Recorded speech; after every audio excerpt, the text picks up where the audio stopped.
By the way, I've got a lifelong developmental neurological condition called autism, and everyone has an opinion on it. Everyone's like, oh, my friend's kid's got autism and you're nothing like them, so you're doing really well. And it's all this kind of like pedantic crap. It was like, oh, is Dan on the spectrum? And she was like, oh, I don't. And I didn't know what it meant. I'd never heard of autism before that, right? I'd seen Rain Man and that was about it, right? I didn't really know much about it. Didn't, again, coming from my generation, it was never a thing that we spoke about. I thought the best decision was to keep me in the classroom under lock and key. No, seriously, they'd lock the classroom from the outside with me in it and then go away for an hour and then come back. Myself, like, if there was a fire in the school, I would have died. I told you, your experience of life is like 400 trillion to 1. They're dying every second of every minute of every day. We're all dying, right? So we're going to get to our fourth score on 20. We're going to be like 80 to 100 years old and we're going to die. When we're on our deathbeds, we're going to look back and go, oh man, thank God I trolled that dude on YouTube. No! Could you do me a massive favour and click follow or subscribe button? It helps the podcast out so much. Hello and welcome to another episode of the Make and Say podcast. I'm joined by Daniel Jones and you're the founder of Aspie World. Would you like to do a bit of introduction to yourself and the audience if they've not come across your YouTube channel before? Yeah, sure. So, like you said, my name is Daniel Jones, but like most people know me as the Aspie World, which is kind of like my online handle, if you will. So it's the name of my brand. It's the name of everything I do. I'm an online social media digital influencer with like over 500,000 followers across my platforms. And so, yeah, I create content on autism, ADHD, Aspergers syndrome, diagnosis, that kind of stuff for anybody and everyone who wants to kind of like 10x their experience at life being on the autism spectrum and having ADHD, but doing it in a way where it's like, you can just kill it by listening to what I say. You know what I mean? Yeah. No, it's incredible. Obviously, to kind of see the audience you've grown as well. It's absolutely kind of like huge. If we go back to the very start, I thought it was quite interesting when I was kind of reading the story that obviously you didn't find about the diagnosis till later on in life. So when like going through, if you go back to like the very start and obviously going through school, was there like signs that obviously autism or kind of Asperger's as well? Yeah, I mean, like 100%, so like I'm pretty old, like, okay, sorry if I just insulted everybody, but I'm 36, I'll be 37 this month in 14 days I'll be 37. And like, going to school in like the late 80s, early 90s, especially primary school here in the UK or preschool, like, there was no autism was very relatively new diagnosis. Nobody was really talking about it. It was kind of unheard of where I lived. I live in Wales as well, kind of like the back and beyond. I live in Anglesey, which was quite rural back in the day. So the signs all the way through, 100%. I wasn't properly talking until I was like, 5. Like I wouldn't talk to people. I wouldn't talk to my parents. Like couldn't play outside. Had what they thought was extreme agoraphobia, but it wasn't agoraphobia. I couldn't read and write that well. Had little interaction with any friends. I only had one friend for a very long time. Struggled terribly socially, developmentally in school. Emotions were all over the place. My parents, I couldn't sleep on my own. Like, it was just crazy. My parents had a hell of a time, and they took me to see all kinds of specialists, but they just were like clutching at straws, really. You know what I mean? They were like, oh, I don't know. So yeah, no one really knew what was kind of going on, really. And like you said, would you say back then as well there wasn't really much awareness about it? I mean, there was nothing. Maybe, like, yeah. I mean, maybe in America, because you got to think it wasn't until 1984, a woman called Lorna Wing coined the term Asperger's syndrome after the research done in 1942 from Hans Asperger. So, they didn't even coin the term until the mid 80s. And, you got to think, I'm going to school in the late 80s, and this is in America. I mean, no chance. Like, there was no way it was going to happen. So, yeah, it was very little awareness. Yeah, and to be honest, if I was like super honest with yourself, I didn't really know too much about it. I think obviously watching your videos, it's been like a real kind of like eye-opener. What were them kind of signs or them symptoms where you were younger? Like, was it like kind of social anxiety? Was that one side of it, or was there quite a few kind of like triggers? I mean, there's many different things. I mean, if you go back to like primary school is very understimulating, because school is understimulating because of learning types. We all have different learning styles, right? But people on the autism spectrum have a specific difference in learning types where they'll look at things from more of a they'll want to be more kinesthetic in their learning, more hands-on. So there's a lack of mass when you're learning something in education, which could help anybody, but especially people on the autism spectrum. And then the other thing is that understimulation, because the stuff they're teaching is at a very low pace, because they're trying to make sure that all 30 kids in the class are learning at the same speed. So they have to get it to the lowest possible point, right? So I was really understimulated in school, and this causes then a lack of adherent behavior. So it was kind of like, I was just quite distant in school. And then obviously having social anxiety for going out and playing with the other kids was just horrendous. I remember specifically, like, I wouldn't go outside and play in school. I had special requirements. I was allowed to stay indoors and look at like encyclopedias, or I was able to look at very early computers then and just play about, and that kind of stuff. So they knew there was always something. I was actually in the special education program in school, which was absolutely poor as hell. I mean, it was just like, I was going to say, was a supportive, or was there not much kind of support at all, really? No, well, basically what it was kind of like their special education program was, I mean, it really does show my age. It shows the age of kind of like progression as well. So it basically was every other hour I would be taken out of class and taken to the library, and there I'd be there on like a one-to-one basis with another teacher, but she wasn't a specialist in anything, and trying to teach me how to speak and read and write to get me up to speed. It was basically trying to speed you up, right? Because they were like, well, this person's obviously behind, and why is this, and what is going on, and all this kind of stuff. So it was a really interesting experience, but they didn't really have, there was no real special education then. There was one, where I lived, there was one special school here, but obviously it was more like physical and physical disabilities or global learning delay kind of disabilities, stuff that's been around since the dawn of time had been recording. Okay. So it was a struggle. It was excessively difficult. Every day was a struggle. Yeah.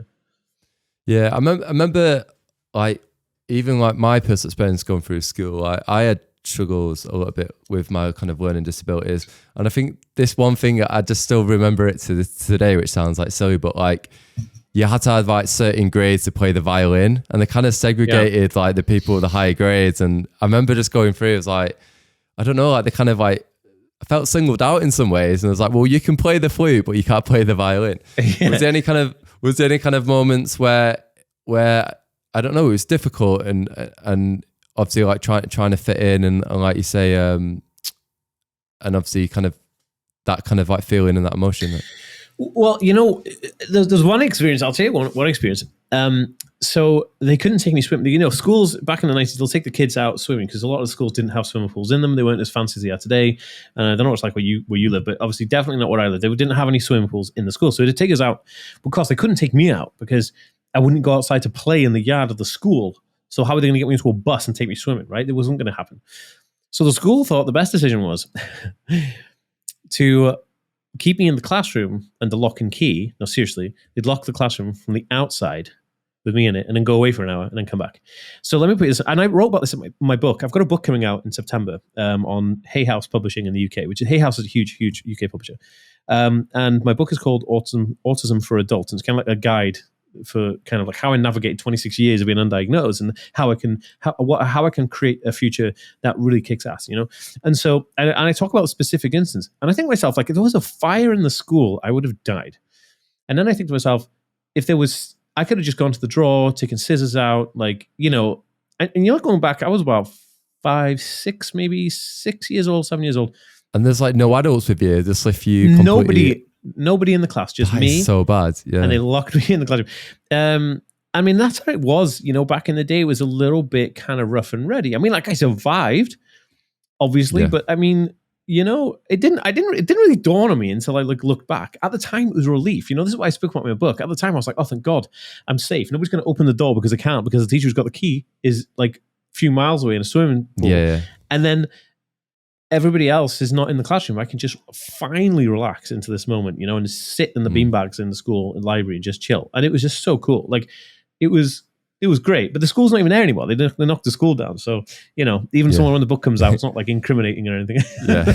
You can't kind of like come at him now kind of thing. Like, no, I would never anyway. I mean, they were trying their best, I guess. So. Yeah. Like you said, there's like, when there isn't like any awareness around it, like, obviously they wasn't. I mean, they can't imagine doing that now. I think. Geez, I mean, you wouldn't get away with it. There's no way.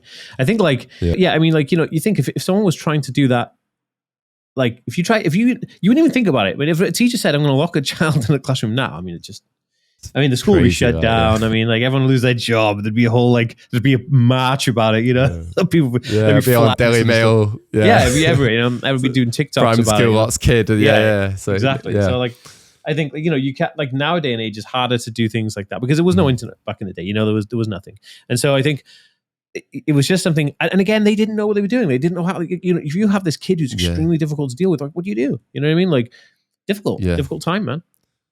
When was that kind of? When did you finally kind of find out then? So obviously you've gone through like your kind of your teen years and obviously prime school. Yeah. Go like just managing and kind of getting by. When was it when there's that first indication where someone said, "Oh, have you thought about this?"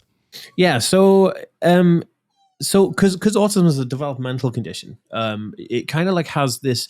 It's in stages. When you're a kid, kind of it's one certain intensity. When you're a teenager, it's a different intensity. And as you get to a young adult or an aging adult, it has a different intensity. And with that comes different responsibilities, rules, and all this kind of stuff. And so one of the main things is that I kept breaking my hands, like because I have these like immense emotional outbursts, and I punch things, like I've damaged my knuckle completely here. Like I just with no actual nowhere to lash out. I didn't have like a punch bag in the house. I didn't go to the gym back then, and so I was breaking bones left, right, and center. It was disrupting my work. I couldn't go to work. I was on antidepressant pills. I was like seriously losing my mind. Like, what on earth is going on? Was that your darkest moment? Would you say? Them kind of years, like teenage years. Or was it more so when you got to that? No, I think that the darkest moments was just before the lockdown happened, actually. And I will get to that in a minute. But in terms of what happened is when I met my partner who I'm with now, and we have kids and stuff. When I met her first, her mother is a mental health nurse, right? And so her mother was like, "Oh, is Dan on the spectrum?" And she was like, "Oh, I don't." And I didn't know what I mean. I'd never heard of autism before that, right? I'd seen Rain Man, and that was about it, right? I didn't really know much about it. Didn't. Again, coming from my generation, it was never a thing that we spoke about. And then my girlfriend, actually, she was doing a degree in childhood studies and development in autism, which is really interesting. That came the year after I met her. And so what happened is she was like, "Oh my God." Like, and you know what, the funny thing that happened was she was watching The Big Bang Theory. And she was like, "All of these people and my boyfriend rolled into one. Like, what is going on?" And then her mum saying that all these different characters, like yeah. And then she would, but the intensity of some of the people, and then because one of the guys has got Aspergers, right? And so so she said to me like, "Hey, maybe it's something we should look into because maybe they could help you with like certain techniques and stuff." I said, "Okay." So then so that was it. We went to see a specialist, and they were like, "Yeah, you got Asperger's syndrome and ADHD and OCD and you're dyslexic, obviously." And I'm like, "Oh shoot," like, well, dang. How many tests? Like, what is the test? Like, how do they kind of test it? Is it there's like those examinations? You have two. There's two like interview type of tests. It's split up into two parts usually. They're like informal interviews or assessments, they call it. So they ask you questions, they ask you lifestyle questions, and they assess how you are, and then you fill out these two kind of like questionnaire things. One's like a developmental mental health one, and then the other one is a neurological called an AQ test, an Asperger quota test, or an autism quotient test, and then you it basically just says like rate. Would you go to a party or would you stay at home and read books and research stuff? I'm like, research every day, like, parties are for losers, and I do that like constantly. And so I'd answer these questions honestly thinking like, I've nailed this. I'm just like an average dude, right? Like just an average dude with a bit more intellectual heavyweight than the typical person, right? I just love like nerding out and stuff. So I just thought I was a bit of a nerd. So then they come and they go, "Whoa, you scored super high, and this indicates Asperger." And then they did another thing, like they did like a brain scan to make sure that there's no kind of like no short circuiting going on, basically, because obviously being a neurological condition, you have your brain maps a different way.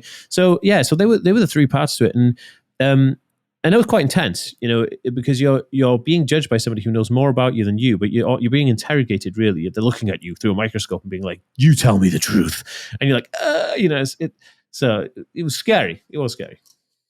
I was going to ask, obviously, so they did all these tests. What was like your initial reaction for someone saying, "Oh, you're dyslexic, you got Asperger's and everything else"? Like, was it a bit of a shock? Was it a relief? Like, what was your kind of reaction? Yeah, it's really interesting because it was a blow. It was like, oh shoot, like what does this mean? Like what is this? And then you had to, but then on the other side you go, oh, I'm not just a massive weirdo. I'm actually, on the spectrum, and this has a certain kind of thing to it. And so it had a profound effect, really, because it had, on one side it was kind of relief, being like, cool, but then like at the other side it was like, oh, what on earth does me? Where do I go from here? What do I do? What help is accessible to me? And so it was kind of weird. It was actually really weird telling friends and family, like saying, "Oh, I had a diagnosis of," because if you get diagnosed with something like, I don't know, like a heart condition or like asthma or something, you'd be like, oh, diabetes. You'd be like, hey, I actually have diabetes. Someone's like really interested in it. But then you say to someone like, oh, by the way, I've got a lifelong developmental neurological condition called autism, and everyone has an opinion on it. Everyone's like, oh, my friend's kids got autism and you're nothing like them, so you're doing really well. And it's all this kind of like pedantic crap. Yeah. And it's like, it's quite... Do you find that people are a bit on like eggshells when you say the word autism? Like, because people are worried about you're offending someone by saying, I don't know, like what's there's two sides to it. On the one side, you have people who say like, oh, they're really kind of like, they get it, like, oh, okay, that's cool. But then they kind of work, they're a little bit too patronizing about it, right?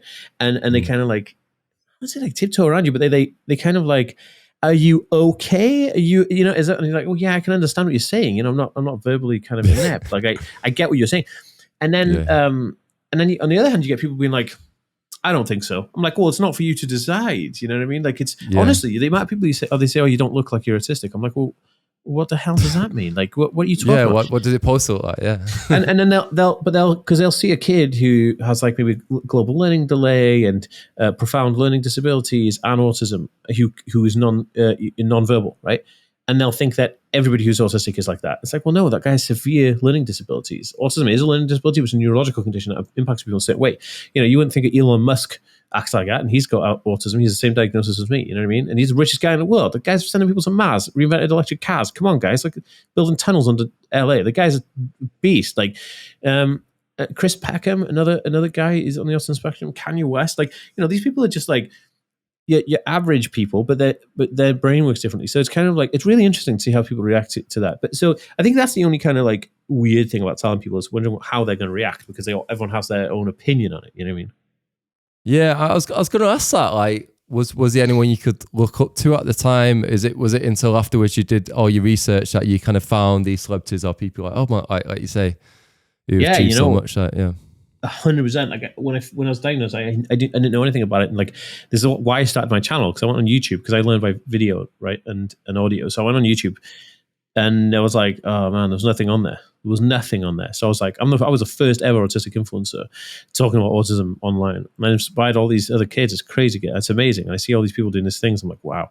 But it was because of that. I didn't know any celebrities. I didn't know what the term was. I had to really educate myself on my own condition, and that was really weird, because I know myself, but I don't know why myself. You know what I mean? Like, why am I doing these things? Yeah. So it was really interesting. Yeah. I was going to ask you like what the difference was between autism and Aspergers, because they are different, aren't they, in terms of like someone who has autism to someone who has Aspergers? So. Well, okay, I'll clear it up, and it's really good you've asked that question, because from someone who doesn't know, it seems like they're completely two separate things. They're actually exactly the same thing, and the reason I say that is because up until 2013, Asperger's was a separate diagnosis. Asperger's syndrome, which is part of the autism spectrum, and then you had autism, which accounted for something called classic autism. Now, classic autism would refer to somebody who is nonverbal, completely zoned out. You cannot, converse with them. They're not going to be able to communicate with you in the way that you think typically. But people with Asperger's syndrome would be quite intellectually able, verbally able, but unusual in their ability to exist.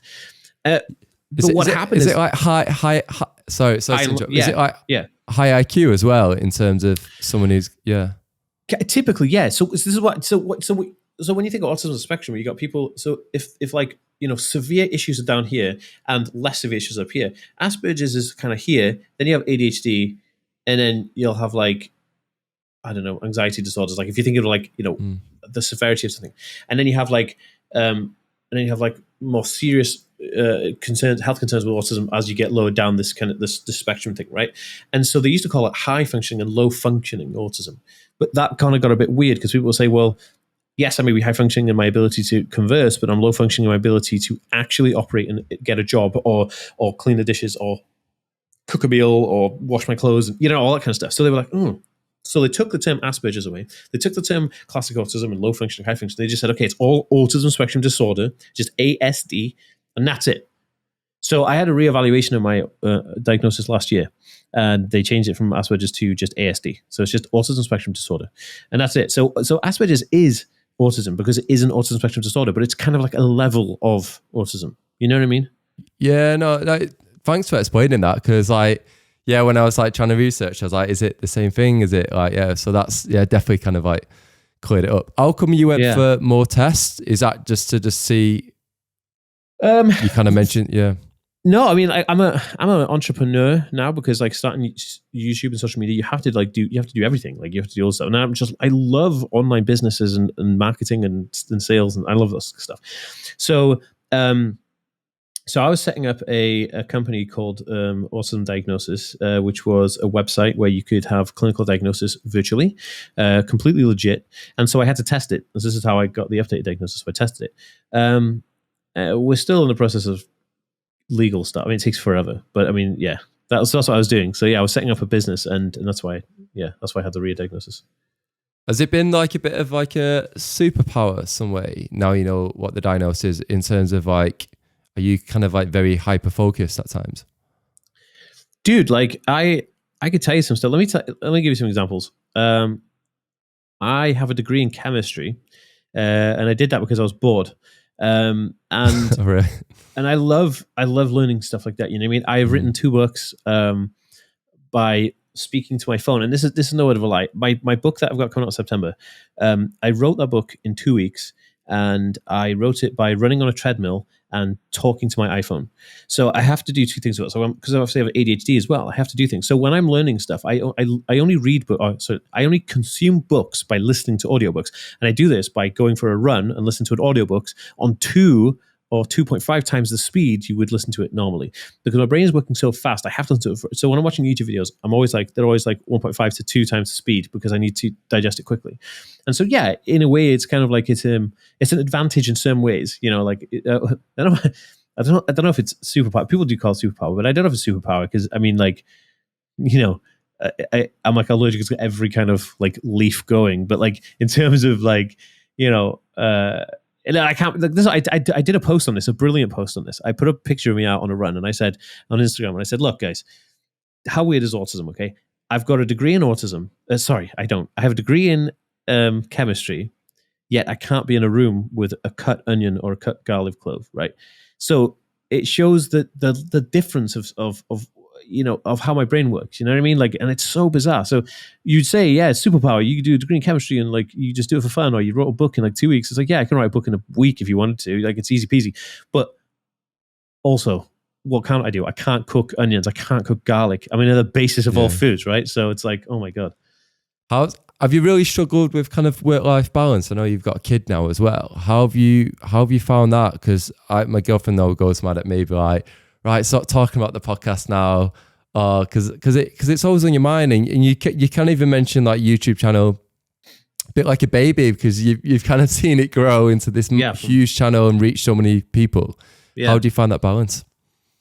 I mean, it was difficult. It's difficult because like I'm very black and white. People on autism spectrum are very black and white. Think it's either on or it's off, right? And I'm obsessed with my work. I love growth. And let me tell you, I put 4 videos on every social media platform every day out. Okay, so I'm having 4 videos every day on all social media platforms, right? This is how you grow fast. This rule number 1, you have to be relevant. You have to have massive impact. If you want massive output, you have to want massive input. So you want to dominate a sector, you need to dominate it. You need to do it. You know what I mean? Nothing happens from sitting down and wishing. You have to go out, and what are you willing to do? And I'm willing to sacrifice everything I have to go out full ham. Unfortunately, that comes at a cost that your family then go, oh, we want family day. We want to hang out. You're self-employed. You should have some perks, right? So there was there's been many discussion, and it's an evolving thing because your responsibilities and roles as an entrepreneur change over time. Like when I first started, I was breaking even, right? And like, I was just about paying for the rent, just about had food. And now, How many years ago was that? Like 2018. 2018. So that's when your first video came out on YouTube. Oh well, the first video came out in 2013, but I didn't take it seriously until 2018. Okay. And then so between 2018 2019, between there, I took it full time. And back then I was just making ends meet, and so like it was different. The responsibilities were just as high because you had to still get that input. But the things I was doing, I wasn't doing as many. But if you fast forward to now, I run like 4 different websites.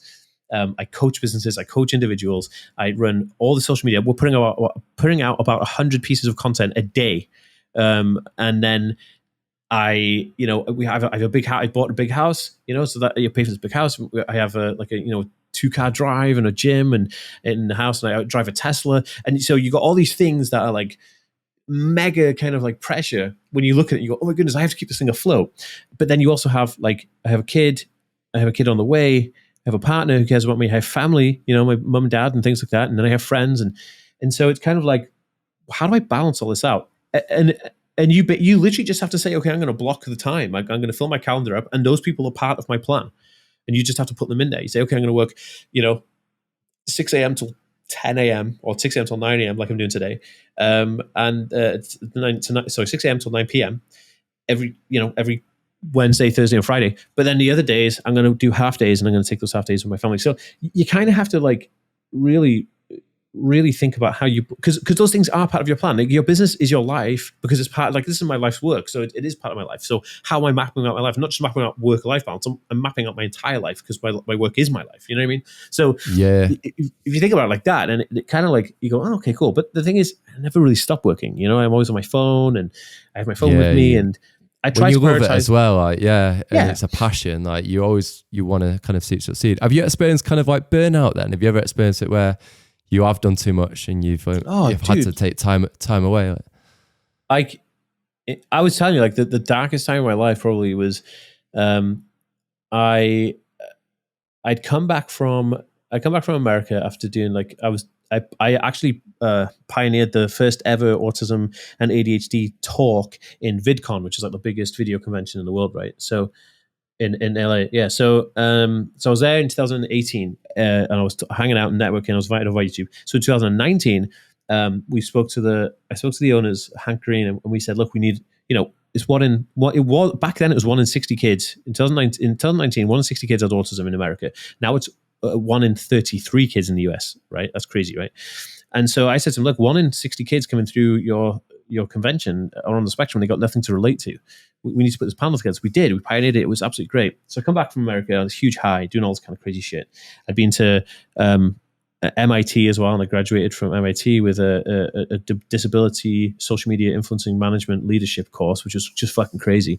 And then all of a sudden, I come back, and I was supposed to be on a TV show. I don't know if you know this. I don't know if you've read anywhere online. I was supposed to be on a TV show. So I was cast for a TV show, and I'd been paid a bunch of money. I did all the adverts for Channel 4. I did everything, filmed loads of stuff. And I was player number 1 for a game show called The Circle. And then they kind of just, 3 days before going in, my executive casting producer phoned me, and she was like, we're pulling you from the show because they want to play it safe. I was like, what the fuck does that mean? And what it was is, and the same thing, this has happened a few times. They don't want to represent autism online. They don't want to take the risk of showing autism on a reality TV show because they feel like they're going to get crazy backlash from this. It could be cancelled. So no one wants to take that risk. But by not taking that risk, then nobody sees autism. They don't get that scope of it. They're never going to raise awareness. Yeah. No. Drop from the show. Like, and I paid like my team to work for me for the next kind of like 6 weeks or so. So it was just crazy. So I just spiraled into this horrible burnout, like lull. And my mood was like dog crap, man. Like and I had this little baby. And he was really, really sick. Like he couldn't sleep, and like it was just horrendous. And so I was just like, wow. And that's when I decided that I needed medication. So I actually went onto a medication to help emotional regulation for ADHD. But it got better from then on. But yeah, so that was super, super bad. I mean, like It was crazy. But then lockdown happened. So it was like, it's like one thing after another. Did you speak to therapy? How did you get out of it? Obviously you mentioned medication, but was the other things like exercise or other, I don't know, anything which you felt kind of helps you to kind of get through it? Yeah. I mean, there's stuff that I did. Like let me tell you, I'm not a religious guy, but I'm a spiritual guy. So I did spiritual counseling with some people who were very well versed in this. And I did some self-exploration stuff, some like Buddhist stuff, if you will. And that really, really helped. Like that changed my whole perspective on reality. And then I was like, wow. Oh, really? But yeah, I mean what changed for you then? Obviously, because that's quite interesting. I'd love to kind of delve into that. And in terms of your perspective, like what do you feel like changed the most? You know, like it's hard to explain, but like, you know, in life, we go through life and we believe that life is happening to us, right? All these things happen to us. Like, I've got this happening or that happening. And it's like, why do bad things happen to good people and all this shit? And then you come to a realization, or cognition, as they called it in this type of therapy. You come to a cognition where you realize life is happening for you. And everything that is happening is to teach you something and to show you and guide you in a way and to get you down the path that God or the universe or whatever has laid out for you, right? And then you're like, oh, shoot, like, light bulb moment. And they do these things called koans. So in Buddhism, they got these things called koans. I don't know if you've heard of this. And they say, like, what's the sound of... No, they say, like... The original koan was, what's the sound of one hand clapping? And they ask you this question, what's the sound of one hand clapping? You go, I don't know. Okay, what's the sound of one hand clapping? So you have to answer. So what happens is you can't find the answer. What you're doing is you're digging down inside yourself and you'll pull out something that's relevant, because whatever your mind's spitting back at you, your mind is telling you to take note of. And so they did this one with me. They were like, tell me the difference. They were saying, just some amazing cognitions I had. I had one where they said, we were doing one on forgetting and remembering. Right? This is crazy. They said, what's the difference between forgetting and remembering? I said, well, you remember something, you can recall it. But if you forget something, you go, oh, I can't, I've gotten rid of it. I've forgotten it. That's what it is. But then I was right. And then, so we did this kind of like, we do this rundown process where they teach you these things. And then they ask you again at the end, they say, tell me the difference between forgetting and remembering. And I go, wow, there is no difference. And they said, what do you mean? I said, well, the cognition I came to, like the realization I came to was that to forget something, you have to know it in the first place. You are choosing to say, I want to forget that. Yeah. So to remember it is to say, okay, actually, I will access that memory and I will think about that. There is no difference. There is no forget. Yeah. I imagine people with trauma as well. They bury like memories, like 100%. I mean, it's there, but then they you just don't bury access it because obviously they don't remember. Exactly. It. Yeah. And I came like to another one. Bots, like, yeah, I think the biggest one that changed everything for me, right? And you're gonna love this. We did this thing called life repair, and it was like they were doing this thing like problem solving, like problems, like tell me what a problem is. And then you go through the stuff, and then they ask you to think of a problem, think of a solution, think of a problem, think of a solution, and you go through all this stuff. And you're okay. And then they say, "What's a problem?" And I go, "Geez, I just had the realization there's no such thing as a problem. All we have is a potential towards a solution, because a problem can only exist if the solution exists. Because it's the opposite, right? Everything has to be light without dark. You can't have it the other. So a problem exists because we know exactly what the solution is. So what do we have? Do we have a problem, or do we have the potential to solve an issue?"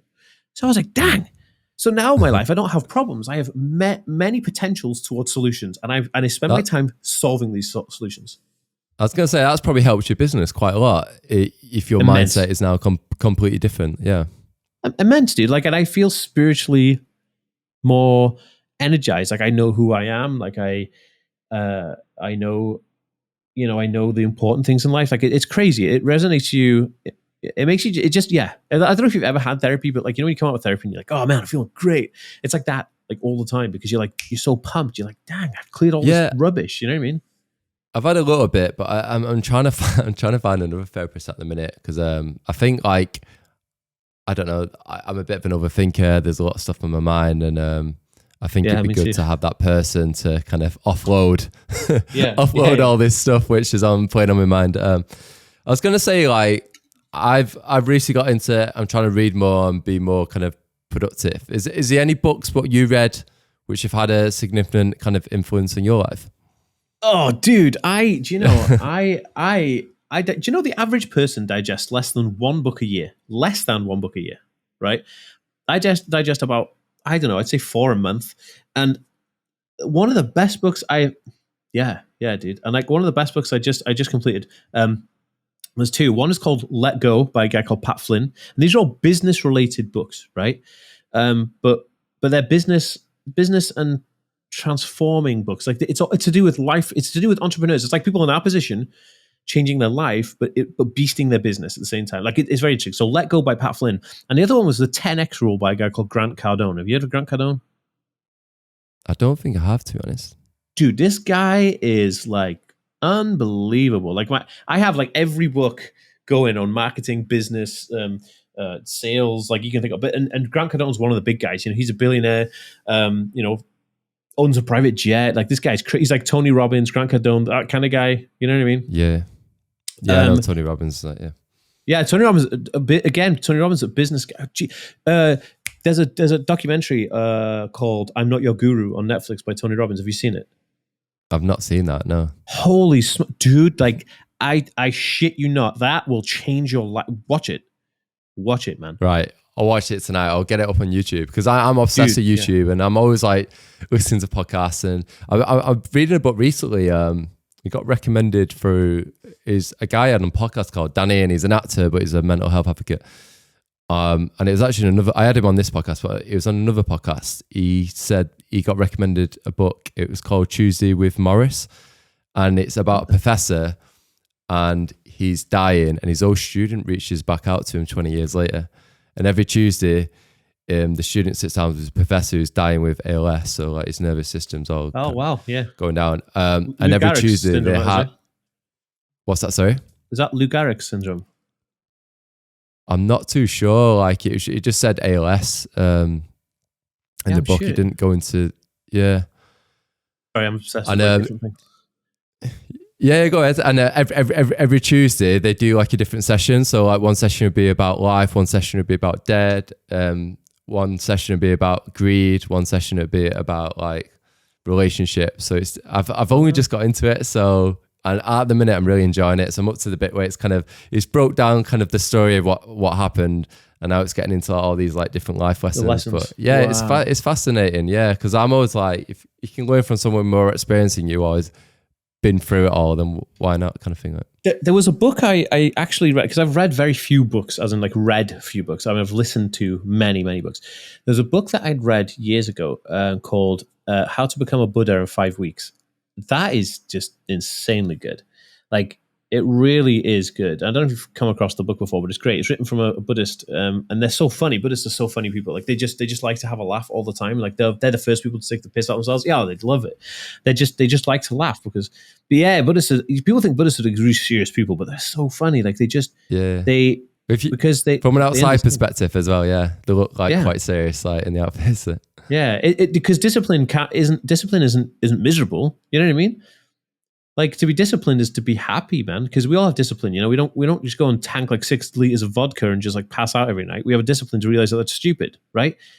But we're all having fun still. Life is still fun. We're all blessed with every day. When I wake up in the sunshine, I'm like, wow, what a blessed day. Even when there's rain, I'm like, wow, thank God we got rain. Otherwise I had no flowers. You know what I mean? Like, I love shit like that. Like, every day is a blessing. We should never take it for granted. You know, some people don't have the ability to wake up. Some people can't even open their eyes. I'm like, geez, man, you know, I'm so blessed. Do you know, let me tell you something. Do you know how the chances of you being a human are 400 trillion to 1? Did you know that?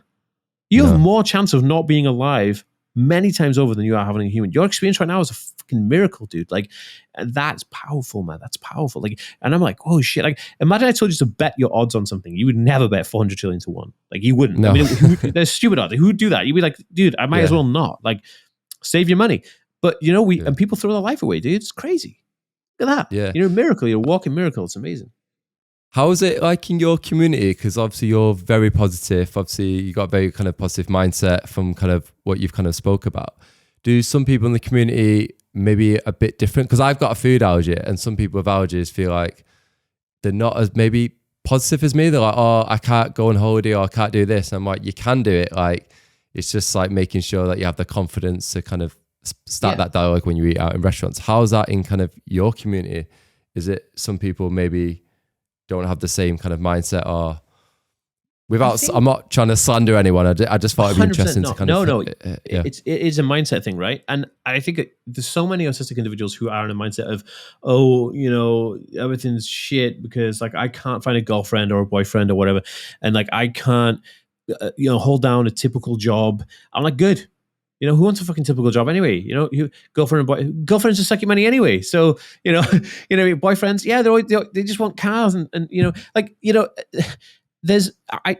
people look at the wrong side of things. Like I told you, people look and see a problem when they should be looking and seeing a potential towards a solution. You know, the other day I was like, geez, I've eaten too much. Like I love running and I work out all the time, but I also like eating. I love pizzas and like I love like, you know, chips and stuff. So like I've been eating sweets and stuff, and I'm like, dang, I got like major love handles. So I'm like, okay, discipline. And I go, okay, fine. I don't have a problem here. What I got is a solution. It's exciting. Now I have to work out extra hard and eat extra clean. Cool. Yeah. You know what I mean? Like there's a solution. Like, but people are too quick to think that everything is happening to them because it's damaging them, but everything is happening for them. There's a reason why. There's a blessing behind it. You know what I mean?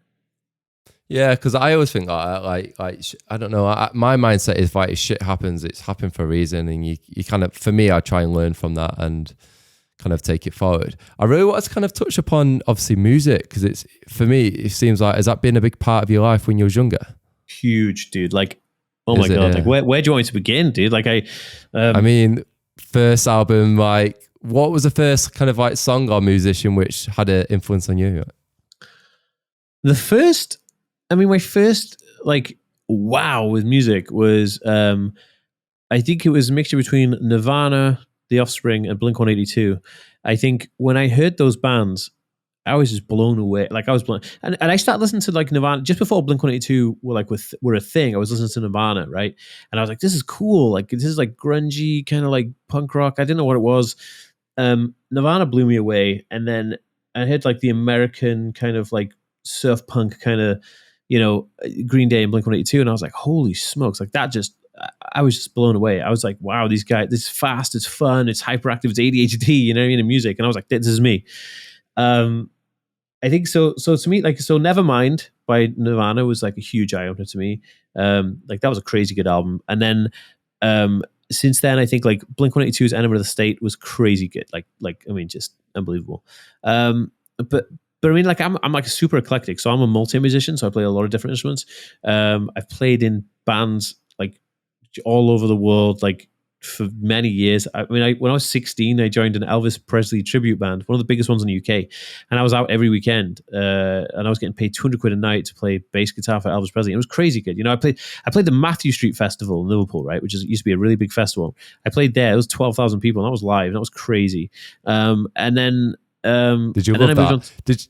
Did you struggle with any kind of like social anxiety at that point in terms of like going out for like drinks with like the band members? Like how was that for you? Yeah, I 100% did. Luckily for me, the guys who were in the band were like way older than me. They're my dad's age. And my dad's a professional musician, you see. So that's what my dad does for work. Okay. And he's still going. So he plays guitar and he sings. So that's what my dad does. And so my dad's friends with these people who are these other musicians, right? You're not a professional musician for not knowing other musicians. And so he was like, my dad was offered to play bass in this Elvis band, but he said, no, let my son do it. He's way better than me, because I was like a bit better than my dad playing, because I'm obviously playing on autistic, kind of like hyper focusing. So then, so the guys in the band were like a dad age. These are all dads. These are all like super old dudes. So they didn't want to go out. They weren't like, hey, let's go out and smoke drugs and like go find hookers. Like that wasn't their thing. You know what I mean? It wasn't sex, drugs, and rock and roll. It was kind of like, let's go have a nice steak, do a gig, and then like, I'll get the hotel early, you know? And so touring with that band was amazing. I mean, we played the Liverpool Royal Court, and I played a big theatre in Preston.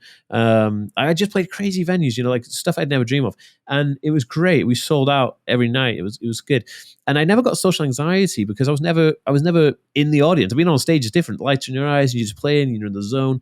But like, backstage, like I was always in the green room chilling out, eating KFC or whatever, you know what I mean? Like, and you get the roadies to get you something, because it's easy, you know what I mean? Like you don't have to do anything. You come out of the minibus or the van or whatever, and then you go straight to the gig, and then you go back to the bus and you drive home, or you stay in a hotel or whatever. So yeah, I had huge anxiety of doing these things, but I was able to just kind of like, and I shut down a little bit kind of when I was traveling. I kind of just go into myself a little bit and kind of just get through the travel, and I just wanted to play the gig, you know, and get paid.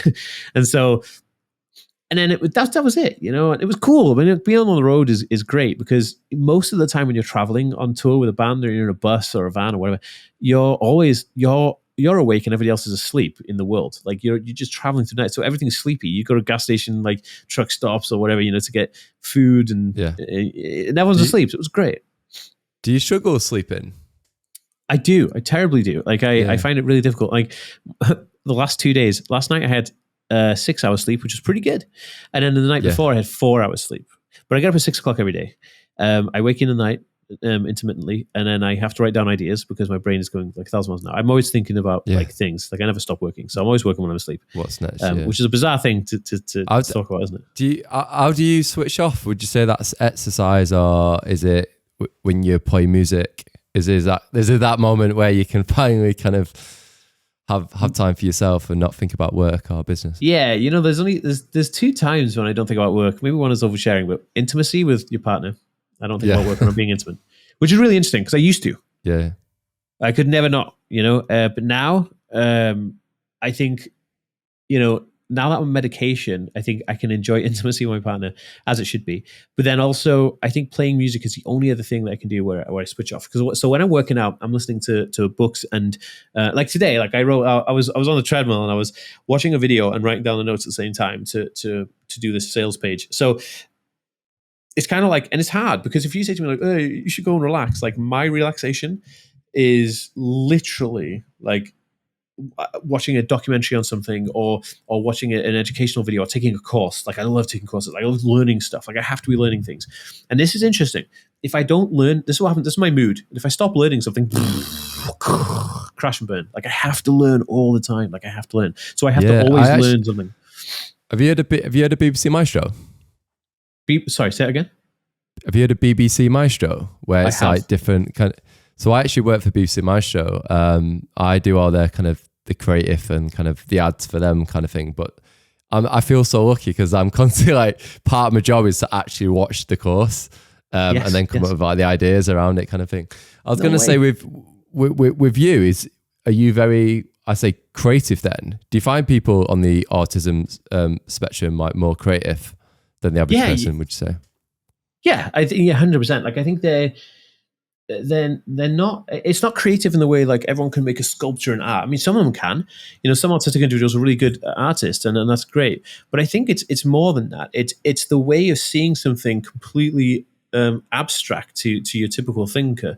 So whereas somebody would see something like, somebody would see, I don't know, a pen and think it has like one use. But then I look at a pen and I'm like, well, this could be, I could use it as like a prop. I could pretend that it's a cigarette in a picture, or I could like I can make something bigger out of a pen. You know, as in like you can draw an entire thing. This is actually a gateway to a lot of things. You know, I could use it as a tool to throw at somebody. I could actually, if it's magnetic or not, is it magnetic? I could actually like dangle it on a piece of string and pick up stuff with it. I could use it as a hook. I could bend this out. And there's so many things you can do, but like people don't think like that. The typical people don't think like that. People just see things as they are. They say it's a pen, it's a pen. But autistic individuals see stuff and they think, wow, what else can I do? What else can it do? What else is it going to do?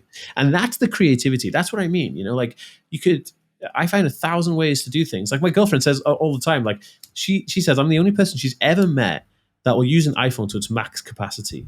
Like she says, like the stuff the iPhone does, she's like, never knows. That was actually part of my questions because I wanted to know what was like, in terms of your productivity. What is the go-to app? What you use? I use Notion at the minute to kind of plan guests and stuff.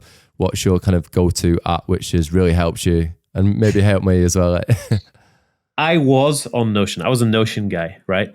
Notion is like, it's like I have to code an entire website just to put my to-do list on Notion. And I'm like, I'm not about that. I haven't got time. I want something that's just set up and boom, Trello. Trello wins every time. Like my Trello setup is just, dude. So Trello actually integrates with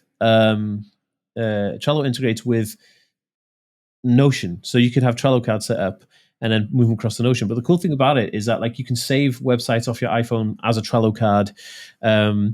it's very good. And it's free. Like, there's a paid version that I pay for because I'm weird, but like there's a free version. The free version is insane. Like you don't need to pay for it. The only reason I pay for the extra part is because I want like team members in there, and I have like a large team of editors and stuff. So that's the only reason we have that. I was going to say, with your team, has that really helped take the pressure off you so you can focus on other things? It wasn't until recently I was watching a video on YouTube, and it was like, if you've got the money to do it, then, because at the minute I do everything myself. I do the editing stuff, do the video. Yeah. Every now and then I might get a video editor, but I feel like I should be doing more of it so I can focus on finding more guests. How have you found that in terms of like getting a bigger team and kind of, yeah. Dude, like the best thing I ever did was outsource to team. Like, because what happens is I'd spend like the biggest chunk of my day was scheduling guests to appear on my show, and then editing videos, because editing videos takes like forever. Like, and this is something really interesting. Poor people sell their time, rich people buy their time. So you have to think rich when you're doing anything in business. You have to think rich, because you're not thinking rich. Why are you even in business, right? You know what I mean? So I needed to buy some of my time back. So I was like, okay, fine, I'll hire an editor. So I had 3 editing teams up until recently. I have 2 editing teams now. So I have 2 editing teams, and I do this. I go, right, tomorrow's my filming day, and I film everything. I spend a whole day filming. I film maybe like 20 videos, 30 videos. And I send them all on Drive, and I say, guys, edit this, get it back to me ASAP, and say, okay, cool. And that's it, done. The only thing I do is I have to film. So you film like loads of videos in one day? Like it just won't be one? Dude. Yeah, like if you because that's maximum. Because what's easier, right? Blocking out one day to spend 6 hours shooting content, or trying to fit it into your workday somewhere. I'd rather miss a day of work and just shoot a ton of videos and send them over. And I just prep the whole thing. I prep and this is no word of a lie. To supercharge my channel, do you know what I did? I filmed 120 videos. I sent them over to the editor. He edited 120 videos, and I scheduled a year and 5 months worth of content. Like, seriously. And then I had a year and 5 months to build a sales funnel, build a course, build a membership website, build download packs for my audience, make a coaching plan, coach people, coach businesses on how to grow social media. You know, like, again, a rich person buys time, a poor person sells their time. And it's true, dude. Look, that time is finite, money is infinite. Remember that. Yeah, no, that's such a good point. I'll definitely take that forward now, because I do obviously want to, with the podcast, I want to make it as big as I can, kind of thing. But like at the minute, it just takes a lot of time. So how many episodes do you upload a week? It's 1 a week now. Before I used to do like 15 episodes and stop for a few months, but this year I was like, I want to do 1 a week for as long as I can, really. So this is like 16 weeks in a row, I think, at the minute. Do you want to know a secret? Yeah, I have a podcast that's really big. I have like 500,000 downloads, right? Now, my podcast, I have never ever sat down and recorded a podcast episode, yet my podcast is doing that well. How? Because I repurpose the content from my videos and I share it on a podcast. That's not the key. I'm just telling you how much effort I put into it, right? None. I put out a video. I was putting out a video every day for a year. I put out a video every day for a year, every single day. Sorry, not video, podcast, every single day. And it boomed my podcast. Then I was doing 4 podcasts a day. Dude, if you flood your niche or your industry with your content, you will win. Do you find, can I be honest, is there a fine line between quantity and quality, or would you go for more quantity? Like, in terms of, obviously it's still quality content, but is there finding that kind of fine line? Yeah. No, dude. Like, if you truly believe what you have to say is of value to somebody, and they're going to be like, wow, this guy knows his shit, you win. You could record it on your iPhone, dude. You could sit on the toilet and record it. People would still listen because they want that information. If Tony Robbins phoned you from the John, right, and he's sitting there and he's like 12 minutes into like, his nightly poo, you'd be like, dude, I don't care what you're doing. I need that info because you are golden, right? So what I do is I know what I talk about. And let me tell you this, right? And this is how confident I am. You asked me at the beginning of this podcast, you want me to go over what I want to ask you? I said, no, absolutely not. if I and the same thing, if I do interviews with TV, radio, magazines, they say we're going to send over the questions. I said, please don't. I said, why? But I said, because if I can't answer the questions you want to ask me, why on earth are you asking me my opinion on the topic? I need to know everything about the thing you're asking me. I know what I want to talk about. My head is full of stuff. Why do you think I wrote a book in 2 weeks? I knew everything I needed to put down in the book. I just had it in my head. The difference is we think too much about, whoa, dude, you already have the next 100 episodes of your podcast in your head, right? Record every single one of them. I would book 2 days off work and just record everything you possibly can. Yeah, the only thing, like, because at the minute it's all with guests and stuff. I don't really do ones. I mean, I should. It's interesting because my podcast started off within food allergies, but this year it's actually moving away from that and breaking the stigma of like other conditions, or whether it's breaking mental health. The reason I did that is because for me it got to a point where I felt like I was repeating the same stories. So I felt like it was getting a bit repetitive. And number two is that I got more excited speaking to guests who maybe not necessarily have a food allergy, but they've got a really interesting story to tell. Sure. So for me, it got that passion back, and I was like, because now I'm speaking to people I probably would have never got the opportunity to speak to before, but it's opened up my eyes to their world, and for me, that's super exciting space to be in. That. Dude, I would say your weekly anchor podcasts or videos are going to be the interviews, and I would do a podcast every day, a short one, a 15-minute like power up episode where you're giving your thoughts on maybe the things, something you've seen in the news about food allergies, something you've seen talking to a friend about food, something you've seen about breaking a stigma on anything. Dude, let me tell you something. If you uploaded a podcast or a video or TikTok or a fucking, I don't know, a blog every day for a year consistently on a topic in your niche, and you really did it, you would never have to work a typical job again in your life. That's interesting. If you committed to every day doing that, honestly. So people say like, how much videos do you upload a week? I'm like, I don't know, what's 4 times 7? You know what I mean? Like I do every single day on YouTube. Do I actually do more on YouTube? I actually sometimes I'm uploading 5 videos a day on YouTube. Like is most of your money? Is it partly what in terms of like ad revenue, the courses? Is it like fairly split now between YouTube and your other kind of businesses on the side? Yeah, I'd say actually my businesses outside of YouTube earn more than YouTube do. And the reason is because if you rely on traffic you don't own to generate revenue and that turns off, you're fucked. But so I convert all my traffic into traffic I control and I own, and then I can create a mailing list, right? Autismhacks.net, download a free Autism Life Hacks PDF book right now. You can do it for free. I get your email address, you win. You get the book, I get your email address, you're now my audience. And that's how I do it. That's exactly how I do it. And you should do it too. If you don't have a mailing list already with a lead magnet, and you're leaving money on the table, dude. And then with that mailing list, obviously, then you can use that to obviously sell your courses, but also for like paid ads as well in terms of. Yeah, 100%. More importantly than that, dude, imagine you said to somebody, hey, say you had 5,000 people who opened your mailing list every week, right? And you said to a sponsor, hey, Gymshark or Prime, for instance, fucking this shit. You're like, hey, Prime, the drink, sponsor my channel, right? $1,000 for this week, and I can guarantee you get 5,000 views on it. And they go, how'd you do that? You can't do that through social media because they could change the algorithm tomorrow and you get your ass kicked.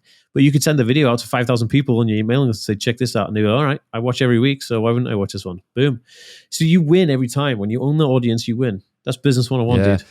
It's annoying because I've known this for so long about the mailing list. I've just not really put any like much effort into it, and it's frustrating because it has been on the agenda. Make it priority number 1 for tomorrow, dude. I'm the same, dude. Like I have thousands of people. I had to take 20,000 people off my mailing list because they were people who weren't opening my regular newsletters. I don't care. I don't want them there. If they're not opening my stuff, if they're not reading, if they're not getting anything from it, I don't want them there. No point. Yeah, having them there. You know what I mean? So like, but I'm the same. Like I'm not sending out as much content on that. That's my next dominant plan. That was exactly what I was writing a plan for today while I was on my treadmill this morning. So yeah. No, it's incredible. And I kind of want to finish it on. Obviously, we've touched upon it anyway, but kind of the YouTube channel. That must be so fulfilling, obviously, to kind of build that kind of audience and that community and obviously give value as well.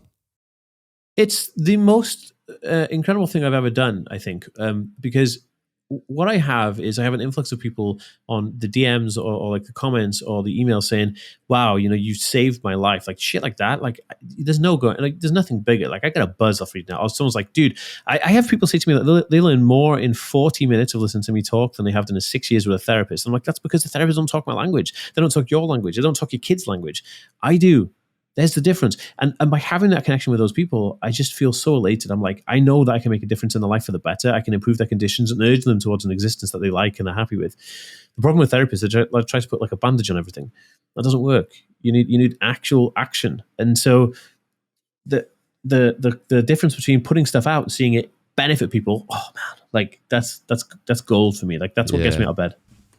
Yeah, honestly, yeah, it's so fulfilling. And like any money, like when someone sends you like a really kind of personal message and like say, well, you helped me get through this or you helped me get through that, honestly, yeah, it's so fulfilling. I mean, what's your plan for YouTube? Are you still gonna keep the consistency whilst the other businesses are kind of running themselves? 100%, dude. Like I want to open more business. I want to open more YouTube channels, and I'm going to do that, and I'm going to increase revenue. And the way that I'm going to do it is that I'm going to build the YouTube channel up to 1 million. When I get 1 million subscribers on this one, I'll build the next one up to 1 million, and then the next one to 1 million. And so it's kind of like my YouTube channel is a hub and a lifeline for a lot of people, and I don't want to let them down. Consistency is king. I see it forever. Until I die, I'll be doing YouTube. So it's not a flash in the pan. It's something that I want my family business to be involved with, helping people. And my overall plan is to earn $1 billion and or gross $1 million, so that I can then start to overturn the American healthcare system to making a free at the point of use healthcare system. Because at the moment it's absolutely crazy. 52 million people can't even see a doctor when they're sick, let alone people who die because they just got like the flu, but they can't get medication because they can't afford to see a doctor to get I was in America. My medication was stolen from my bag. I went to see a doctor. I paid $1,000 to see a doctor, and I paid $11 for the prescription. So it needs a mega overhaul, and that's what I'm going to do. Even with the auto injectors, I carry like the adrenaline EpiPens, and in the UK they're like £12 for two, but in the US there's something like $800. It's ridiculous. It's insane. Ventolin inhalers. Ventolin inhalers, the £1.15 for Ventolin inhaler from manufacturing to your pocket, right? And that's how you get it. You get consumer could buy a Ventolin inhaler for £1.11 or £1.15. In America, that alone is $29 to $30 for one of those inhalers, which is just like, what? Like, what are they doing? And I kind of wanted to end it on, hopefully I'll end it on something a bit more positive, but I was going to kind of ask about, have you received like any kind of like negativity or kind of like backlash, and how you kind of respond to that, and do you kind of build a bit of a tough skin? Because I remember the first time I got it, I was like, oh my god, like but I think now I'm trying to get better at just being put it to one side. Let me tell you, there's always someone who's going to think you're a total dick wherever you do. You could be Jesus and someone's going to say you're a dick, right? And that's fine. And I have this rule: there's no such thing as a hater, only somebody who needs more love. So when I get a hate comment, and think about this, dude. I told you, your experience of life is like 400 trillion to 1. They're dying every second of every minute of every day. We're all dying, right? So we're going to get to our 4 score and 20. We're going to be like 80 to 100 years old, and we're going to die.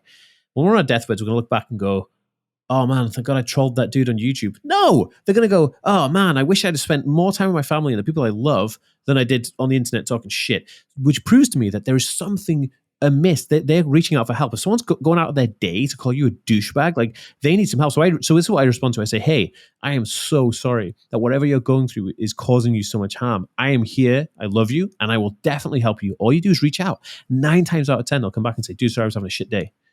And I'm like, it's fine. As long as you're okay, bro. Because you don't get born and say, right, I'm going to be a dick and cause havoc on the internet. Nobody does.